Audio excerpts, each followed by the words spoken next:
بسم اللہ الرحمن الرحیم۔ مولانا رومی بازار سے گزر رہے تھے۔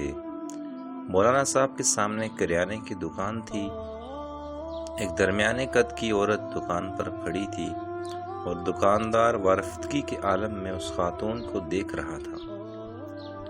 وہ جس چیز کی طرف اشارہ کرتی، دکاندار ہاتھ سے اس بوری سے وہ جنس نکالنے لگتا تھا اور اس وقت تک وہ جنس تھیلے میں ڈالتا جاتا جب تک خاتون کی انگلی کسی دوسری بوری کی طرف نہیں جاتی، اور دکاندار دوسری بوری سے بھی اندھا دھند جنس نکال کر تھیلے میں ڈالنے لگتا۔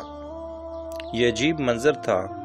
دکاندار وارفتگی کے ساتھ گاہک کو دیکھ رہا تھا اور گاہک انگلی کے اشارے سے دکاندار کو پوری دکان میں گھما رہا تھا، اور دکاندار الادین کے جن کی طرح چپ چاپ اس کے حکم پر عمل کر رہا تھا۔ خاتون نے آخر میں لمبی سانس لی اور دکاندار کو حکم دیا، چلو بس کرو، آج کی خریداری مکمل ہو گئی۔ دکاندار نے چھوٹی چھوٹی تھیلیوں کے منہ بند کیے، یہ تھیلیاں بڑی بوری میں ڈالی، بوری کندھے پر رکھی اور خاتون سے بولا، چلو زبیدہ، میں سامان تمہارے گھر چھوڑ آتا ہوں۔ خاتون نے نخوت سے گردن ہلائی اور پوچھا، کتنا حساب ہوا؟ خاتون نے غصے سے اس کی طرف دیکھا، واپس مڑی اور گھر کی طرف چل پڑی۔ دکاندار بھی بوری اٹھا کر چپ چاپ اس کے پیچھے چل پڑا۔ مولانا صاحب یہ منظر دیکھ رہے تھے۔ دکاندار خاتون کے ساتھ چلا گیا تو مولانا صاحب دکان کے تھڑے پر بیٹھ گئے اور شاگرد گلی میں کھڑے ہو گئے۔ دکاندار تھوڑی دیر بعد واپس آ گیا۔ مولانا صاحب نے دکاندار کو قریب بلایا اور پوچھا، یہ خاتون کون تھی؟ دکاندار نے ادب سے ہاتھ چومے اور بولا، جناب یہ فلاں امیر خاندان کی نوکرانی ہے۔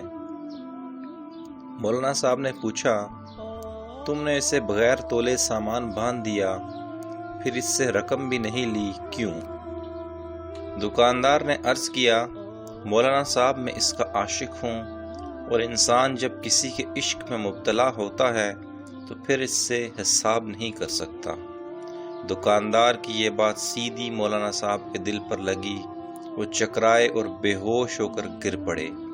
شاگرد دوڑے، مولانا صاحب کو اٹھایا، ان کے چہرے پر عرق گلاب چھڑکا، ان کی ہتھیلیاں اور پاؤں رگڑے۔ مولانا صاحب نے بڑی مشکل سے آنکھیں کھولی۔ دکاندار گھبرایا ہوا تھا۔ وہ مولانا صاحب پر جھکا اور ادب سے عرض کیا، جناب اگر مجھ سے غلطی ہو گئی ہو تو معافی چاہتا ہوں۔ مولانا صاحب نے فرمایا، تم میرے محسن ہو، میرے مرشد ہو، کیونکہ تم نے آج مجھے زندگی میں عشق کا سب سے بڑا سبق دیا۔ دکاندار نے حیرت سے پوچھا، جناب وہ کیسے؟ مولانا صاحب نے فرمایا، میں نے جانا تم ایک عورت کے عشق میں مبتلا ہو کر حساب سے بیگانے ہو، جبکہ میں اللہ کی تسبیح بھی گن گن کر کرتا ہوں، نفل بھی گن کر پڑھتا ہوں، اور قرآن مجید کی تلاوت بھی اوراق گن کر کرتا ہوں، لیکن اس کے باوجود اللہ تعالیٰ سے عشق کا دعویٰ کرتا ہوں۔ تم کتنے سچے اور میں کس قدر جھوٹا عاشق ہوں۔ مولانا صاحب وہاں سے اٹھے، اپنی درگاہ پر واپس آئے اور اپنے استاد حضرت شمس تبریز کے ساتھ مل کر 40 اصول لکھے۔ ان اصولوں میں ایک اصول بے حساب عطایت کے بھی تھا۔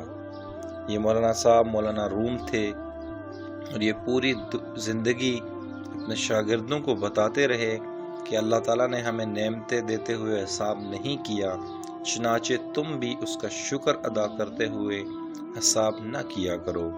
اپنی ہر سانس کی تار اللہ کے شکر سے جوڑ دو، اس کا ذکر کرتے وقت کبھی حساب نہ کرو، یہ بھی تم سے حساب نہ مانگے گا، اور یہ کل عشق الہی ہے۔ جزاک اللہ۔ دوستو اگر آپ کو ویڈیو پسند آئی ہو تو میری آپ سے ریکویسٹ ہے کہ چینل کو ضرور سبسکرائب کیجیے اور کمنٹ کے ذریعے اپنی رائے کا